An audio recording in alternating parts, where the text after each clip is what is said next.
स्वागत है आपका देश न्यूज में और मैं हूं आपके साथ गौशिया। सर्वप्रथम आप सभी को विजयदशमी की हार्दिक शुभकामनाएं। महाभारत और रामायण को पढ़ते समय हमारे लिए सबसे जरूरी नायक और खलनायक होते हैं।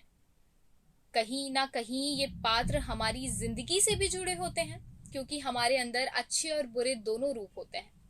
कई बार हम झूठ का सहारा भी लेते हैं।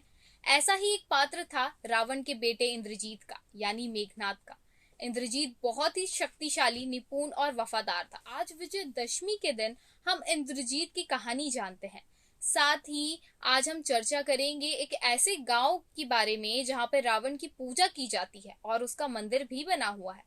सबसे पहले बात करते हैं रावण के बेटे इंद्रजीत की। जैसा कि हम सब जानते हैं, रावण बहुत शक्तिशाली था। सभी अहंकारी लोगों की तरह वहां भी निपुण बेटा चाहता था। उस समय रावण ने हर चीज जीत ली थी। रावण के डर से डर कर ग्रहों ने एक ऐसा समय तैयार किया जिससे रावण का बेटा शुभ समय पर पैदा हुआ। इसके कारण रावण के बेटे को अच्छा जीवन मिला। रावण की पत्नी मंदोदरी ने जब रावण के बेटे मेघनाद को जन्म दिया तो उसकी चीखें ऐसी निकली जैसे बादल गड़गड़ा रहे हो, इसलिए उसका नाम मेघनाद रख दिया गया। मेघनाद को शुक्र देव ने शिक्षा दी। शुक्र ने उन्हें युद्ध के सभी रहस्य सिखाए। मेघनाद ने उनसे सभी हथियारों और रणनीतियों के बारे में सीखा। साथ ही जादू टोना करने की कलाएं भी सीखी। उस समय ये काफी कम लोगों को आती थी। जैसा कि हम सब जानते हैं, देव और असुर हमेशा एक दूसरे के खिलाफ लड़ते आ रहे हैं। मेघनाद ने गुस्से में आकर इंद्र से युद्ध किया। उसने इंद्र को हरा दिया और उसे अपने रथ से बांधकर धरती पर ले गया। ब्रह्मा जी को डर था कि मेघनाद देवताओं के राजा इंद्र को मार सकता है, इसलिए ब्रह्मा जी ने मेघनाद को वरदान के बदले इंद्र को रिहा करने के लिए कहा। बस यही बात थी कि मेघनाद ने अमरता का वरदान मांग लिया। ब्रह्मा ने कहा कि प्रकृति के नियमों के खिलाफ है, इसलिए ब्रह्मा जी ने उन्हें युद्ध में पराजित ना होने का वरदान दिया। बस इस वरदान की ही देर थी। उसके बाद इंद्रजीत को कभी कोई हरा नहीं पाया। उसे युद्ध पर जाने से पहले एक यज्ञ करना होगा, यही ब्रह्मा जी की शर्त थी। तब से उन्होंने उसका नाम इंद्रजीत रख दिया। वरदान के बाद इंद्रजीत सारे युद्ध जीतता गया और एक दिन ऐसा आया जब रावण सीता का हरण करके ले जा रहे थे तो इंद्रजीत को एहसास हुआ कि उसके पिता सीता को नहीं छोड़ेंगे। यहाँ भी महसूस किया कि राम और लक्ष्मण इंसानों से कई ज्यादा है।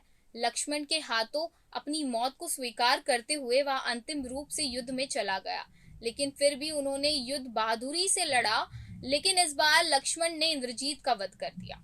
इंद्रजीत का तो वध हो गया था, लेकिन आपको बता दें कि इंद्रजीत पूरे ब्रह्मांड में एकमात्र ऐसा व्यक्ति था जिसके पास 3 परम हथियार थे, यानी ब्रह्मास्त्र, पशास्त्र और वैष्णव वस्त्र एक साथ थे। उन्हें अंतिम रथी के रूप में भी जाना जाता था, जो एक ही समय में 12 महारथियों की शक्ति रखते थे।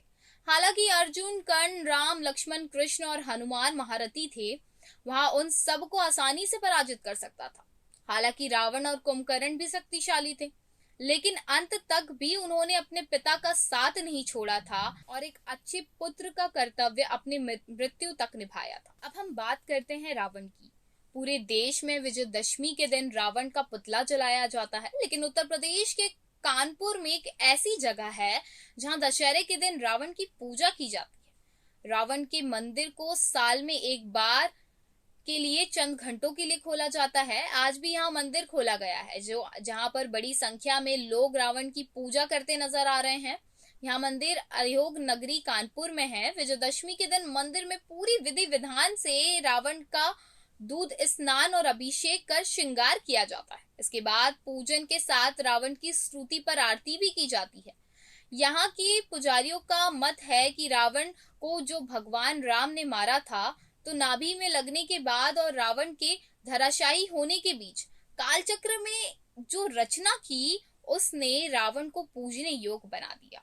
वहां के पुजारियों की मान्यता है कि जब राम ने लक्ष्मण से कहा था कि रावण के पैरों की तरफ खड़े होकर सम्मान पूर्वक नीति ज्ञान की शिक्षा ग्रहण करो, क्योंकि धरातल पर कभी रावण के जैसा कोई ज्ञानी पैदा नहीं हुआ है और ना कभी होगा। रावण का यही स्वरूप पूजनीय है। इसी स्वरूप को ध्यान में रखकर कानपुर में रावण की पूजा की जाती है।